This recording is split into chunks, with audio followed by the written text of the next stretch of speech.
সেদিনকে দেখলাম মা অনেক সুন্দর করে গাব ফলটি খেতেছিল। আজকে মায়ের জন্য গাব ফল নিয়ে যাব। তাড়াতাড়ি গাছের কাছে যায়, নালে গাছালা চলে আসবে না। এই তো পাকা গাব আছে, তাড়াতাড়ি এটা ছিঁড়ে ফেলি। মায়ের জন্য নিয়ে যাওয়ার আগে আমি একটু টেস্ট করে দেখি আসলে কেমন হয়েছে।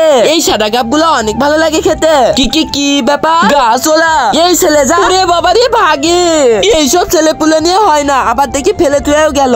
এই নোংরা জাতের ছেলে রাজু, এখানে ফেলে থুয়ে গেলি কেন? নিয়ে যা। তুই দাঁড়া একটু, আমি তোকে দিয়ে দিচ্ছি, এগুলো নিয়ে যা। না না আমার লাগবে না, আমি বাড়িতে চলে যাচ্ছি। আমার দিল না। কি ব্যাপার গাছওয়ালা কি গাড়ি স্টার্ট করে দিল নাকি? এবারে তো সুযোগে সৎ ব্যবহার করবো। একজন মা কতটা আপন হয়, যাদের মা নেই তাদেরকে জিজ্ঞেস করো। তাই আজকে দেখি এই প্রাণের প্রিয় মায়ের জন্য কয়জন লাইক সাবস্ক্রাইব করে দেয়। আর যারা মাকে ভালোবাসে না তারাই ভিডিওটা থেকে দূরে থাকো।